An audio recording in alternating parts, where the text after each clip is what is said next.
A calm, routine friendship slowly forms when a young bobcat begins appearing every day on the doormat, quietly waiting for Gunny the dog, who always seems to sense his arrival before the door even opens. It's a moment of recognition no one can explain. When they meet, they share a gentle head-to-head greeting that becomes part of their daily rhythm. Most days, the bobcat doesn't even come inside. He simply stops by to let Gunny know it's time for their walk.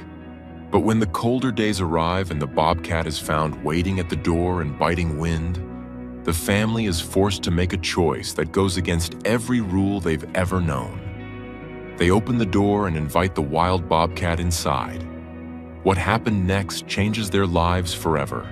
Before we start, hit the like button and make sure to subscribe if you haven't, and hit that notification bell so that you won't miss any new stories.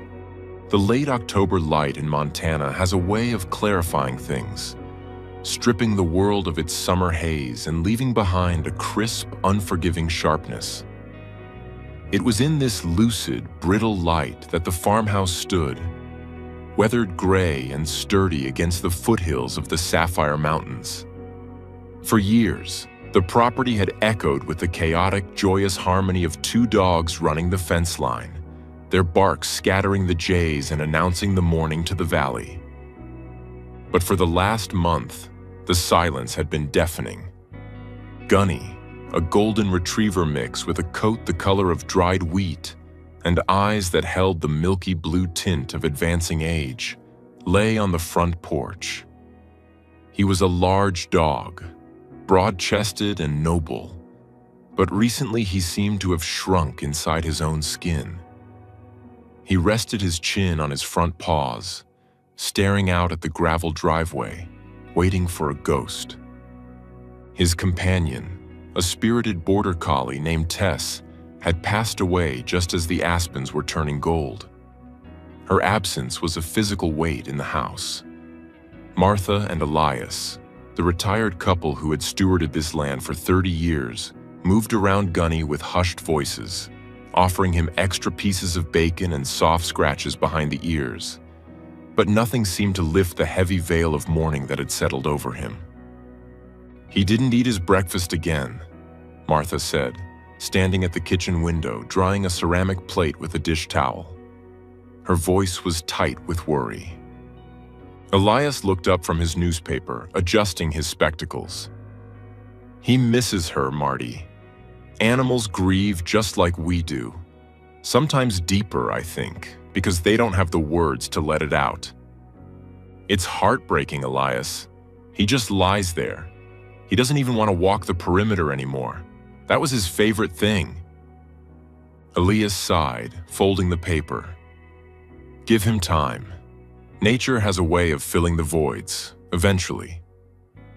But as November crept in, stripping the trees bare and turning the morning frost into hard ice, the void only seemed to grow. Gunny spent his days on the heavy coir doormat outside the front door, shivering slightly in the cold air but refusing to come inside until the sun had completely vanished behind the peaks. He was waiting. It was the loyalty of an old soldier who refused to leave his post, believing against all logic that his friend might come trotting up the drive. It was on a Tuesday, a day of low, gray clouds and biting wind, that the waiting shifted. Gunny was asleep on the mat, his breathing shallow. Suddenly, his ears, usually drooped with lethargy, twitched. His nose, dry and cracked, began to work the air. He didn't bark. He didn't growl. He simply lifted his heavy head and looked toward the edge of the porch where the cultivated lawn gave way to the wild scrub oak and sagebrush. Elias, watching from the living room, stood up. "What's he seeing?" Martha joined him. "Probably a deer. Or maybe that fox again."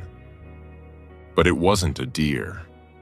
Emerging from the tall, dead grass was a silhouette that didn't belong to the domestic world.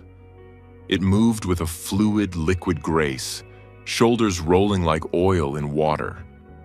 It was tawny, spotted with black rosettes that looked like ink spilled on parchment. Its ears were tipped with distinctive black tufts that acted like antennae, twitching at the sound of the wind in the siding. "My God," Elias whispered. "Is that a bobcat?" "It's so close," Martha breathed, her hand going to her throat. "Should we bring Gunny in?" They moved to the door, but something stopped them. Gunny hadn't scrambled up in defense. He hadn't let out the deep, guttural warning bark he reserved for coyotes.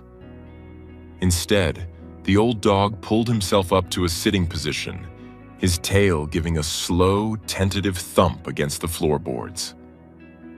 The bobcat was young, perhaps a year old, a sub-adult just finding its way in the harsh world.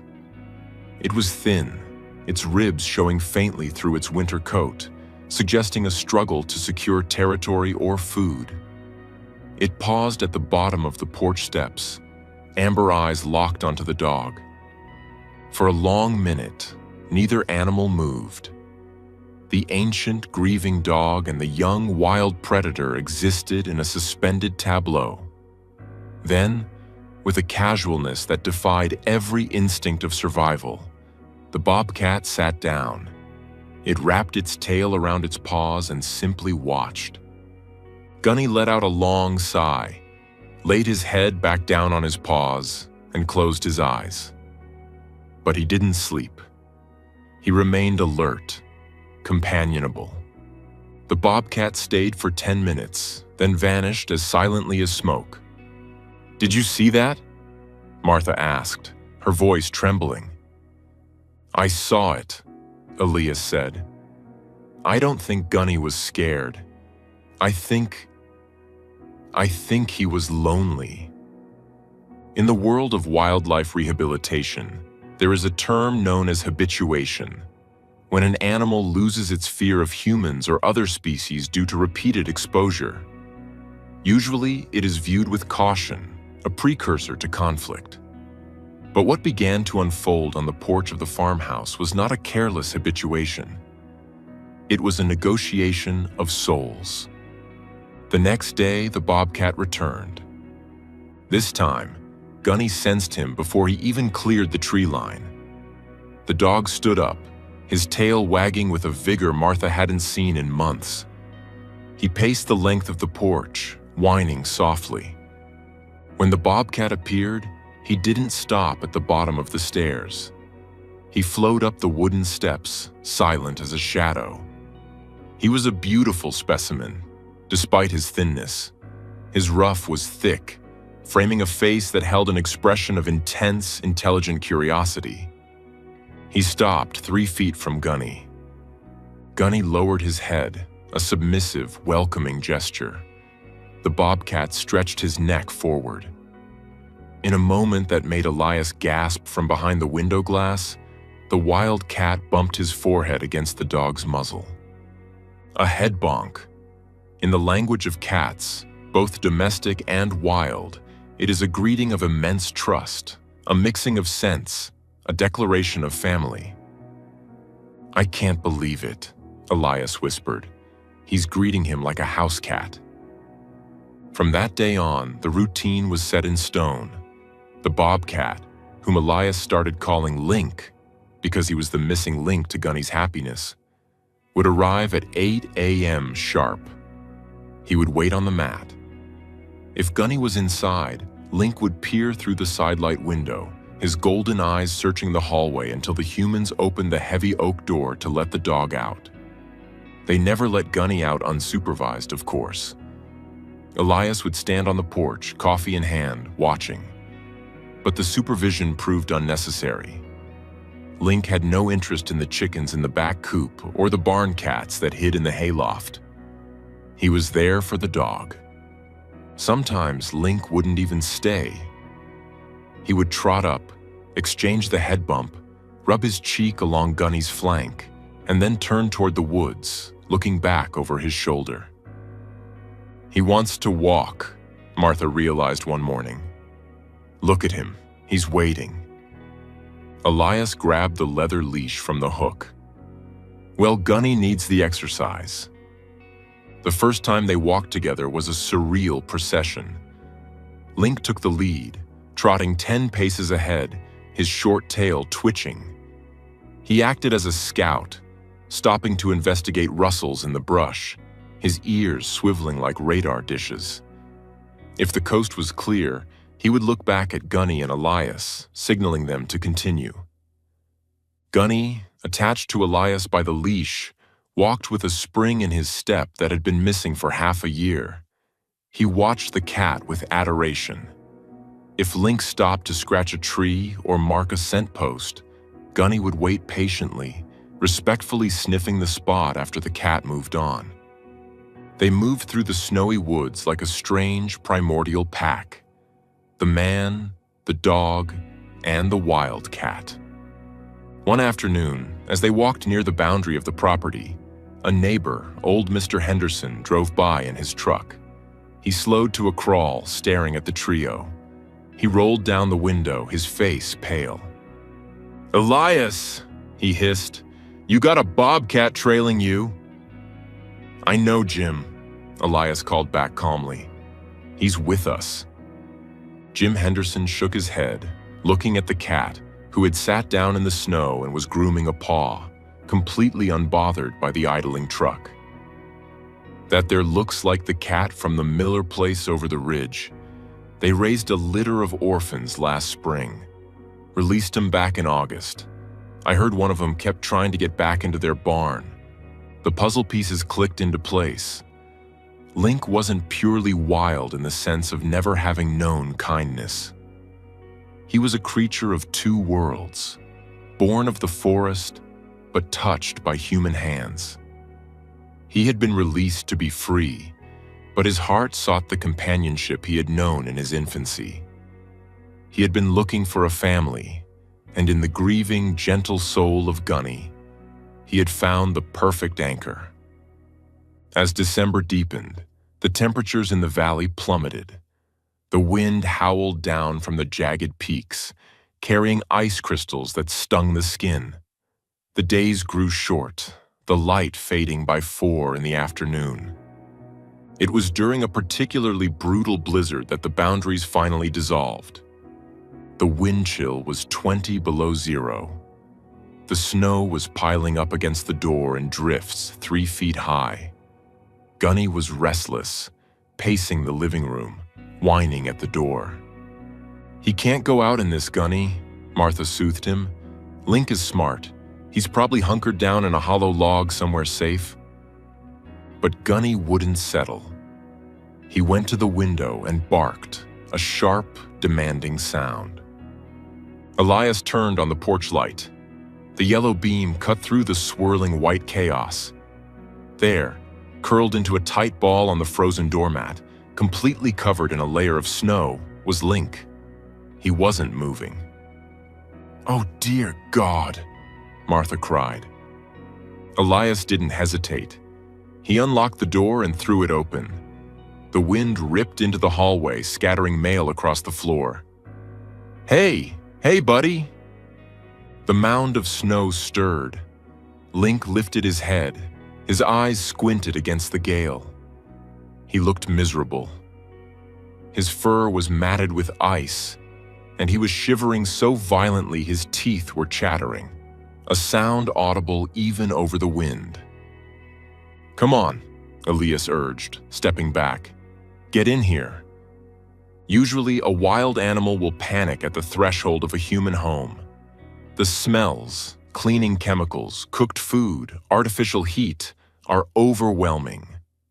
But Link didn't hesitate.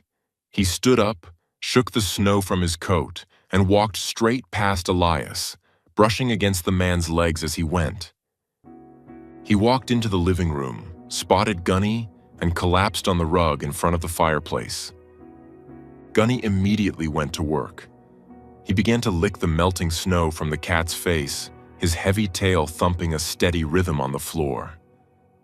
Link leaned into the grooming, purring, a sound that started as a low rumble in his chest and grew until it sounded like a small engine running in the quiet room. Martha brought a bowl of warm water and a plate of raw chicken gizzards. She placed them near the fire. Link ate ravenously, then curled up against Gunny's belly, burying his nose in the dog's thick fur. That night, Elias and Martha watched from their armchairs, books forgotten in their laps. "He's not going back out tonight," Elias said softly. "He belongs here," Martha replied, wiping a tear from her cheek. "Look at them. Gunny isn't sad anymore." The next morning, the storm had broken, leaving the world buried in white silence. When Elias opened the door, Link stretched, looked at the open snowy expanse, and then looked back at the warm kitchen where bacon was frying. He decided to stay for breakfast. The transition was remarkably undramatic. Link treated the house with a respectful curiosity. He investigated the rooms with gentle paws, sniffing the bookshelves, the antique quilts, the dormant potted plants. He never knocked things over. He never scratched the furniture. He moved like a guest who knew he was there on probation. He found his spots quickly. The sunny patch on Gunny's orthopedic bed was a favorite, but his true delight was the bathroom sink. The cool porcelain seemed to appeal to him, and Martha would often walk in to find a 40-pound bobcat curled neatly in the basin, watching her with sleepy eyes as she brushed her teeth. "Morning, Link," she would say, and he would blink slowly in return. He learned the sound of the treat cabinet. The moment the hinge squeaked, he would materialize alongside Gunny. He didn't beg or whine. He simply sat, sitting upright with perfect posture, watching Elias's hand. "One for Gunny," Elias would say, handing the dog a biscuit, "and one for the heavyweight champion." He would toss a piece of freeze-dried liver to Link, who would catch it mid-air with a snap of his jaws that reminded them vividly that he was still a predator. The only logistical issue was the door. Link was not a house cat. He had the bladder of a wild animal and the wanderlust of a rover. He needed to patrol his territory, check the perimeter, and breathe the cold air.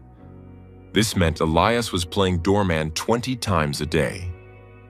"We can't keep opening the door every hour, Elias," Martha said one evening in January, pulling her shawl tighter. "The heating bill is going to be astronomical."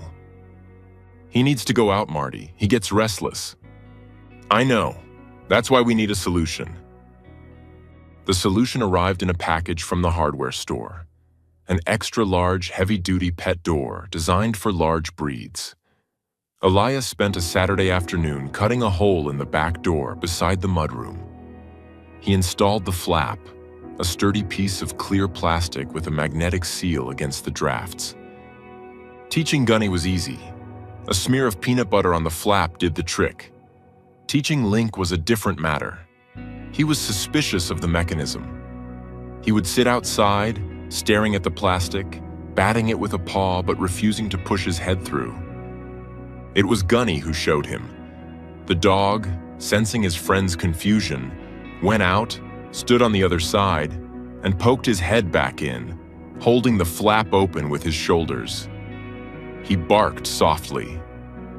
Link watched, processed the physics of it, and then darted through.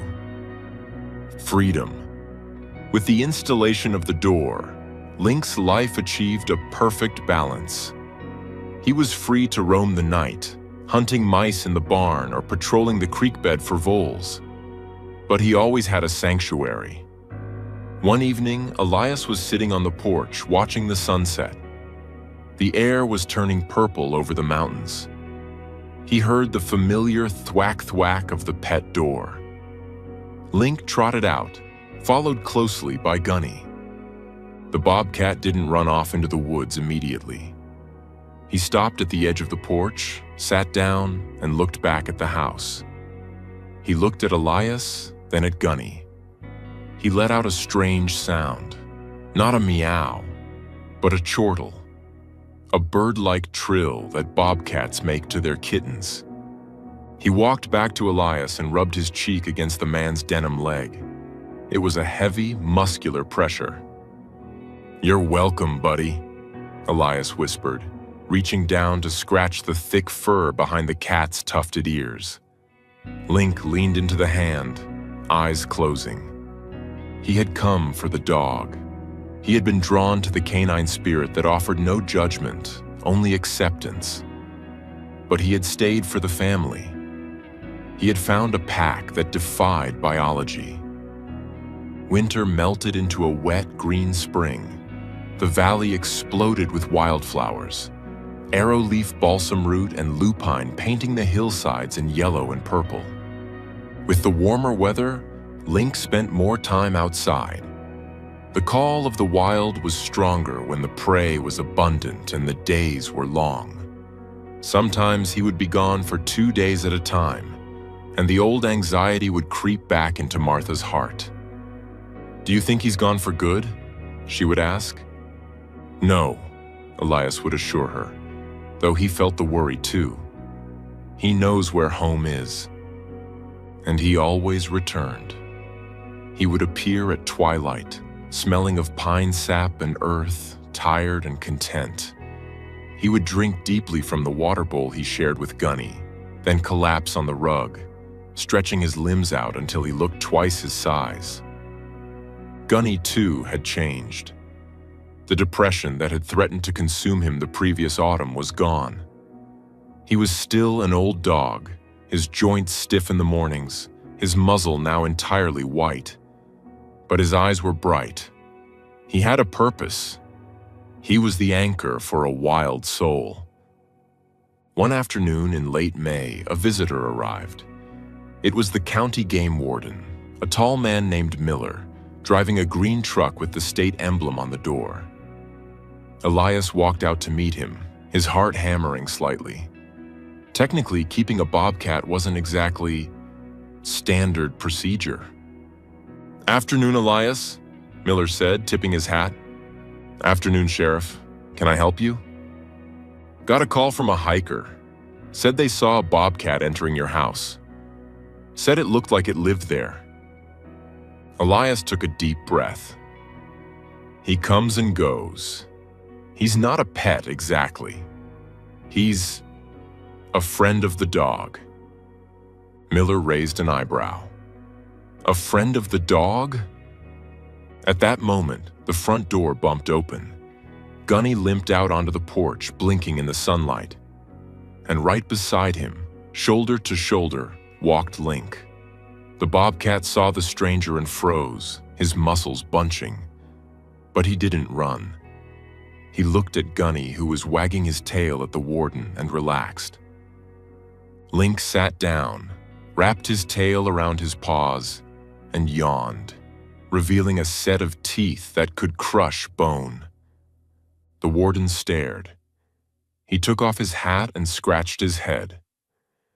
"Well, I'll be damned." "He's free to leave whenever he wants," Elias said quickly. "We don't feed him much, just treats. He hunts for himself. He sleeps here when he wants." Miller watched the cat lean over and lick the dog's ear. He sighed, a small smile tugging at the corner of his mouth. "You know, the law says you can't possess native wildlife. But looking at that, I'd say no one possesses that cat. Looks like he's making his own choices." "He is," Martha called from the doorway. "He's family." Miller put his hat back on. "As long as he's not causing trouble with livestock or threatening people, I didn't see anything today. Just a man and his dog, and a very large barn cat." He winked and climbed back into his truck. Time, however, is a thief that no amount of love can barricade against. 2 years passed. 2 years of shared walks in the woods, of winter naps by the fire, of the strange, beautiful harmony between the golden dog and the spotted cat. Link grew into a massive, magnificent prime male, the king of the local forest. Yet, he never challenged Gunny, He remained the gentle younger brother. But Gunny was fading. The arthritis in his hips became severe. The walks grew shorter, eventually shrinking to just a slow shuffle to the mailbox and back. Link seemed to understand. He adjusted his pace. He no longer scouted ahead. He walked right beside Gunny's shoulder, bumping him gently if the dog stumbled. When Gunny could no longer climb the stairs to the second floor, Elias and Martha moved their mattress to the living room floor so the dog wouldn't be alone. Link moved too. He slept curled in the curve of Gunny's back, his body heat acting as a living heating pad for the old dog's aching joints. The end came on a Tuesday in November, almost exactly 3 years after Link had first appeared. Gunny couldn't stand up. His breathing was raspy, and his eyes were unfocused. The vet came to the house, a kindness Elias had insisted upon. Throughout the examination, Link did not hide. He sat at the head of the bed, his amber eyes fixed on the vet's hands. He didn't hiss or growl, but his presence was intense. He was guarding the passage. When the final injection was given, and Gunny's breathing slowed and finally stopped, a silence fell over the room that was heavier than the mountains outside. Martha buried her face in Elias's shoulder, sobbing softly. Link stood up. He walked to Gunny's head. He lowered his nose and sniffed the dog's muzzle, long and deep. He let out a low, mournful sound, a keen that raised the hair on Elias's arms. Then the Bobcat did something that broke their hearts and healed them all at once. He didn't run away from the death. He lay down, draping his heavy paws over Gunny's still neck, and rested his chin on the dog's head.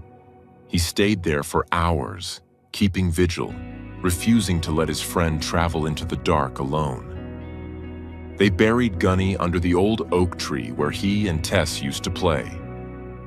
It was a simple grave, marked with a river stone. For 3 days, Link disappeared. Martha was distraught. "He's gone, Elias. The bond is broken. He has no reason to stay." Elias stared out at the gray woods. Maybe he's grieving in his own way. On the 4th morning, snow began to fall. The first real snow of the season. Elias opened the back door to check the woodpile. There, sitting on the doormat, was Link. He looked thinner, his coat dull. He looked at Elias, then looked past him into the empty kitchen. The question in his eyes was clear. "He's not here, buddy," Elias choked out, crouching down. "He's gone." Link stepped forward. He sniffed Elias's hand, then walked into the house.